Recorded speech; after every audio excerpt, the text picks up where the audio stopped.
My husband abandoned me and our kids to chase an online girlfriend, only to return years later with regrets and a selfish proposal. I am a 40-year-old female, feeling conflicted about a recent decision I made regarding my family and would like to know everyone's opinion. To start, my life turned upside down 8 years ago when my husband Robert suddenly announced that he was leaving me and the kids. He had met a hot chick online and fallen in love with her. His decision came out of nowhere and left me devastated. Robert had been acting distant and strange for weeks, leading up to the revelation, but I had brushed it off as work-related stress. We had been married for over a decade and had stuck by each other through thick and thin.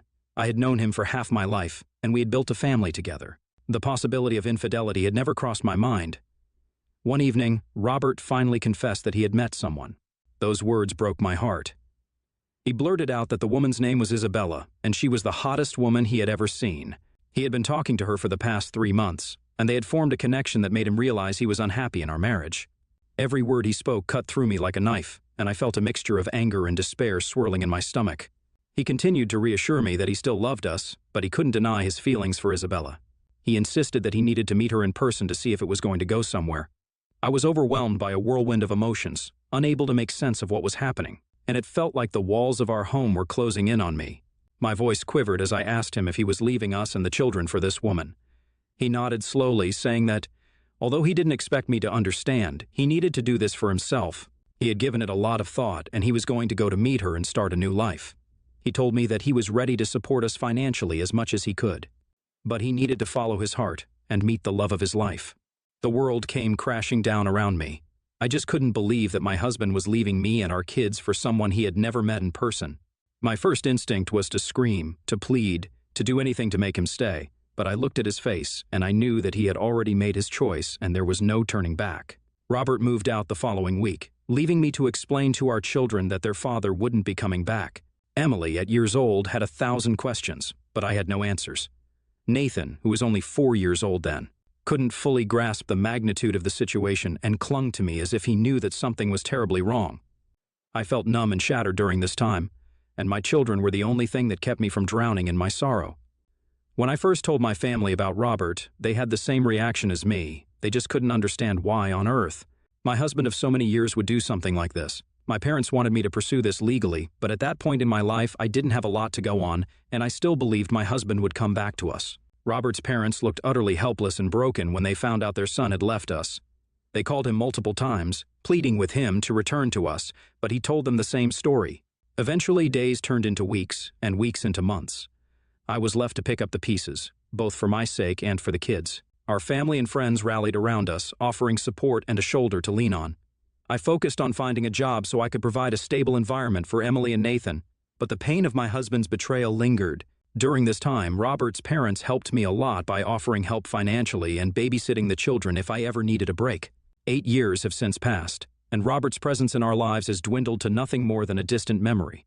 He used to send us money periodically, but other than that, he never contacted me or the children.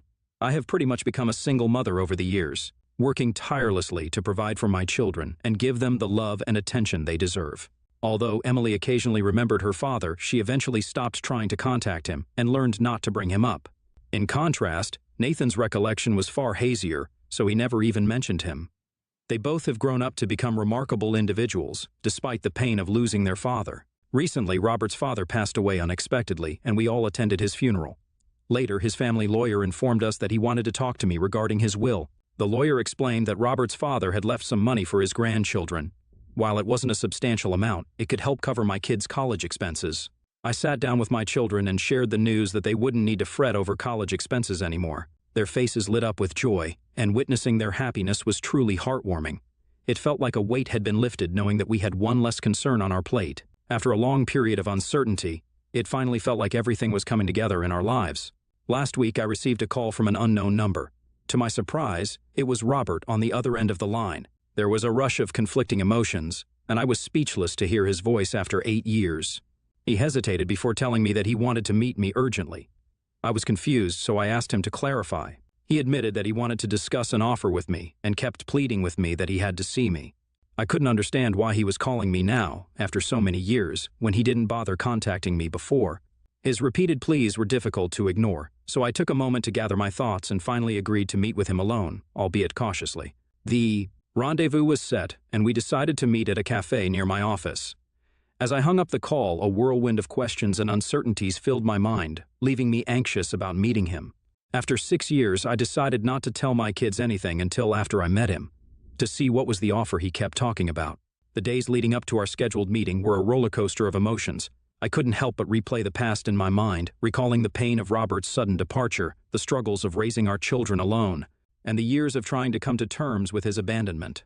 On the day of our meeting, I arrived early, nervously sipping my coffee as I waited for Robert. It wasn't long before he walked in, approaching me with a mix of hesitation and determination. I noticed he looked older, worn, and somehow different from the man I had married. Our initial exchange was filled with awkward silences and tentative words. We avoided the elephant in the room, focusing instead on polite greetings and catching up on the years that had passed. It was as if we were two strangers trying to navigate the remnants of a past life. Eventually, Robert gathered his courage and began to explain the reason for his sudden reappearance in our lives. He spoke about how Isabella didn't turn out to be the woman he thought she was. It turns out she was actually a single mother herself, but had never revealed the truth to him until he had left us and was standing in front of her doorstep. Their relationship faced numerous challenges, mainly stemming from her gambling addiction, which led her to squander all of his money. They argued frequently, but Robert had chosen to stand by her, hesitant to give up on someone else again. However, when his father passed away recently, he realized how short life was to remain in an unhappy situation every day. He spoke about how much he missed everyone back here, and was disappointed with the choices he had made 8 years ago.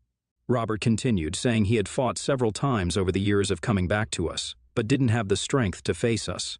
He then revealed that his father had bequeathed him their lake house, which was this huge property where we used to go for vacations back before Robert left us. He told me he wanted to sell the house, which would allow him to be set for the rest of his life. I nodded quietly, listening to him. Robert then dropped a bombshell. He proposed that he wanted to come back to us and give our children a luxurious life. He assured me that I would never have to work again in my life if I accepted him back into our lives. I stared at him in disbelief as he assured me we could live the rest of our lives without worrying about money.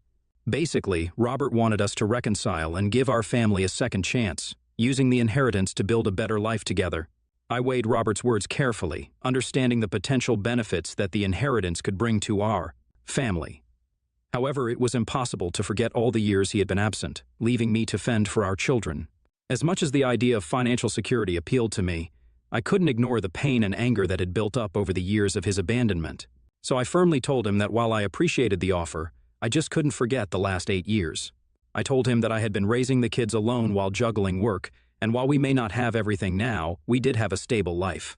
I told him that I couldn't risk putting myself and my children through the pain again. I wanted to protect them, and I wasn't sure if I could ever trust him not to leave us again. Robert kept pleading with me to reconsider, his eyes filled with desperation, but I knew that if I allowed him back into our lives, I would be taking a huge gamble on family stability. My heart ached a bit at the thought of rejecting his offer, especially considering the financial relief it could bring, but I couldn't overlook the emotional scars he had left behind. Since my meeting with Robert, my parents have been asking me to reconsider my decision to reject his offer. They kept telling me that after what he has put us through, the least he could do now was provide me and our children with a better life, free from financial worries and limitations. My parents kept arguing that people can change, and perhaps Robert has realized his mistakes and truly wants to rebuild our family. They think I am being selfish and want me to put my children's comfort above my heartbreak. I've been spending many sleepless nights wrestling with my choice. I haven't been able to bring myself to tell my children about Robert's return. I worry about how they will react to the news and how they will process the idea of their father re-entering their lives after years of absence. I've been questioning my own judgment, torn between the potential benefits of accepting Robert's offer and the memories of our painful past. So Reddit, am I the a-hole for rejecting Robert's offer and possibly keeping my children away from a better life? Update 1. In just a few days, I have received thousands of comments and messages from people. I am glad that a majority of you don't think I'm the a-hole. I listened to everyone's advice and decided it was time to have an open conversation with my children about Robert. The last thing I wanted was for him to reappear in their lives, taking them by surprise suddenly. Today, I sat Emily and Nathan down after dinner so I could gently broach the subject with them. I began to tell them about their father's unexpected reappearance and his offer to come back to our lives. Their faces reflected a mix of curiosity and confusion as they tried to understand what I was saying. When I told them that he had inherited the lake house and wanted to sell it to help us financially, their reactions varied. Emily, now years old, exhibited a range of emotions, from anger to shock. She was as confused as me and couldn't understand why Robert wanted to return to us after so many years. Although she remembered her father and sometimes missed him, she also remembered the pain she had felt in his absence. She said that she had missed having a father figure in her life initially, but had eventually learned to live without him and did not want him anymore. Nathan, who's now 12 years old, told us that he didn't remember Robert at all, so he didn't care much that I had rejected the offer.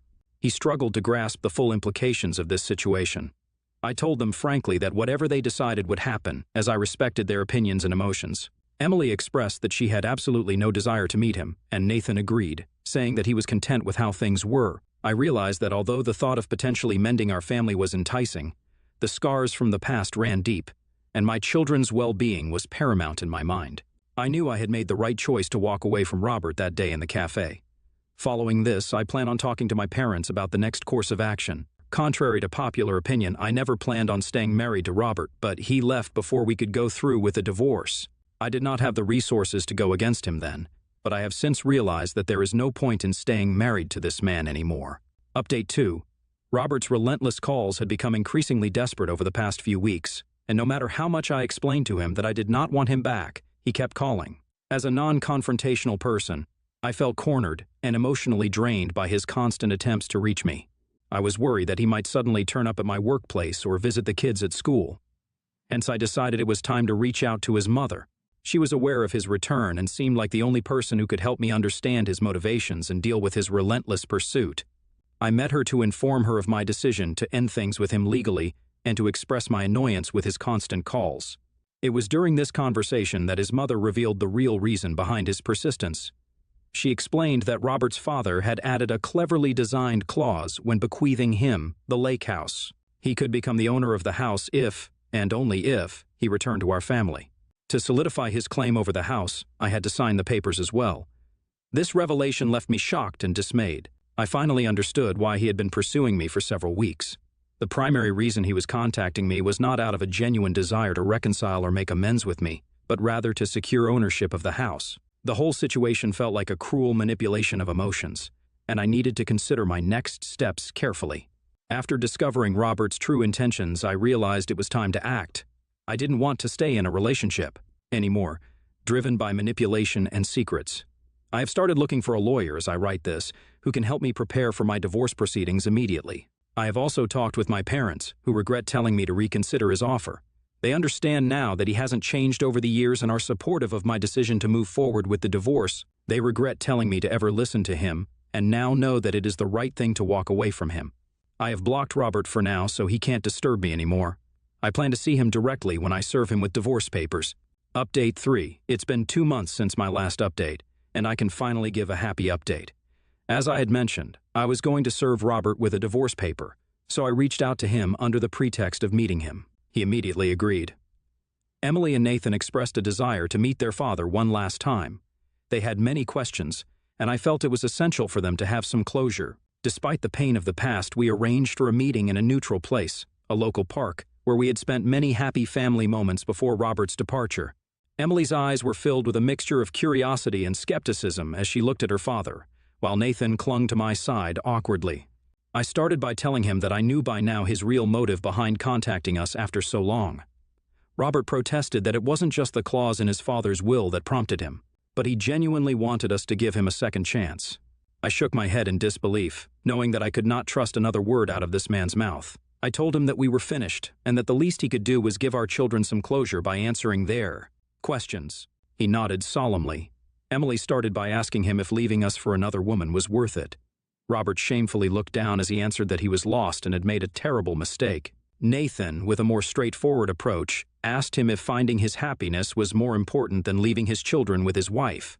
Robert took a deep breath before responding that he thought he wasn't thinking straight at the time and admitted that he was wrong in leaving us.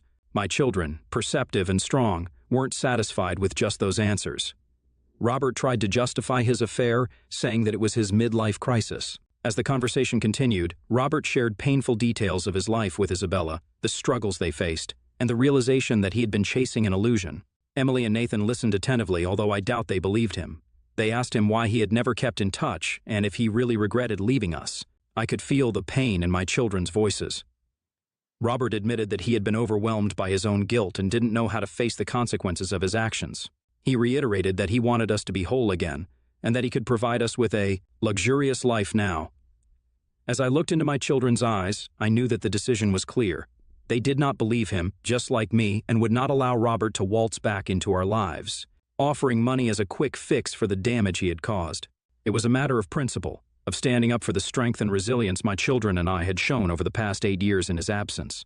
Determined, I told him that we had moved on from him and did not need him or his money anymore. I served him the divorce papers as he looked at it with a mixture of remorse and disappointment. He pleaded with me that he genuinely wanted to make up for those years, but I was resolute in my decision. He then offered to split the lake house sale proceeding with me, telling me that in this way we could both benefit from it. Emily spoke up that we didn't need his charity money, and Nathan nodded in agreement, adding that we had what we needed to be happy. At this point, I guess Robert finally realized what a huge blunder he had made and started to cry. He kept apologizing to the kids, saying he had made a terrible mistake by leaving us, and he understood that we could never forgive him. That day, as I walked away from the park hand in hand with Emily and Nathan, I finally felt free. It had never occurred to me the burden I had carried quietly for the sake of my children. It felt good watching my children stand up for me and have my back. Our divorce will proceed as I have decided. I know that it's going to take a while before I am freed of him legally, but in the meantime, I plan on taking some time off so I can spend some time with my children. I plan on taking them to Disneyland, a trip we've been looking forward to for a long time. I want to create beautiful memories with my children, filled with laughter and joy, to help offset the painful memories of the past. I know as long as we have each other, we can face whatever the future holds with strength and resilience. Despite the challenges and emotional turmoil we have faced, my children and I are on a path towards healing and creating a new, stable, and honest life. This chapter is far from over, but we are going to be writing our own story from now on, and I am determined to ensure it's one filled with love, trust, and growth. Update 4. Since my last update, I have some exciting news to share. I was promoted at work, and it feels like a huge accomplishment. It took me a long time to reach this position, but I am finally earning a comfortable income that allows me to provide even more for my family. The promotion not only brings financial security, but also the satisfaction of knowing that my hard work and dedication have paid off. In the end, things are going well with the divorce proceedings. I've hired an excellent lawyer who, after finding out the history between my husband and me, is confident that it will be a smooth divorce. Although it may not be a simple process, it is necessary for our closure and a fresh start. My family and friends have stood by my side throughout this time, providing support. Now that I'm earning more than enough, I plan on sending my children to therapy. I understand that my children might have abandonment issues, so that they can better process their emotions and work through any lingering issues. I have been researching therapists with expertise in dealing with such issues, and have found a compassionate and experienced therapist who specializes in helping children and families navigate complex emotions. Meanwhile, as a parent, I believe in promoting the exploration of my children's interests other than studies. My daughter Emily has a remarkable talent for art and spends hours creating beautiful paintings that adorn our home.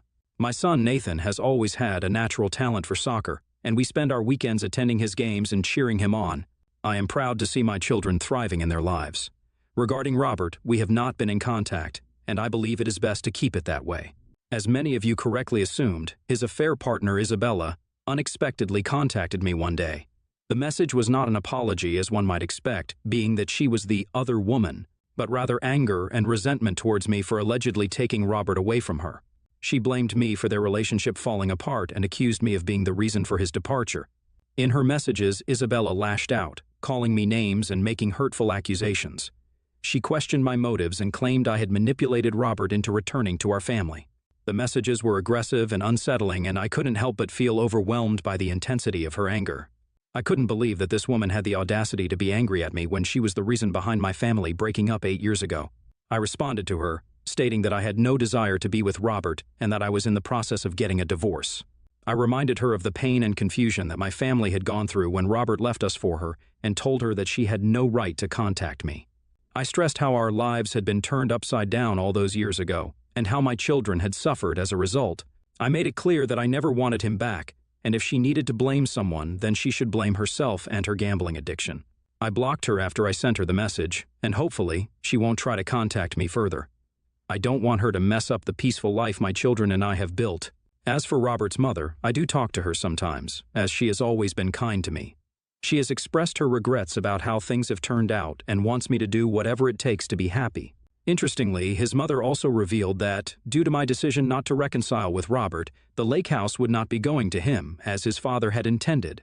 This revelation was unexpected, although it also felt deserving. This man's selfish decisions had not only shattered our family, but also another, so it was only fitting that he should suffer. It was time to move forward and leave the past behind. I know it is going to be a challenging journey, but the healing process is well underway. My children are growing and thriving, and our future looks brighter with each passing day.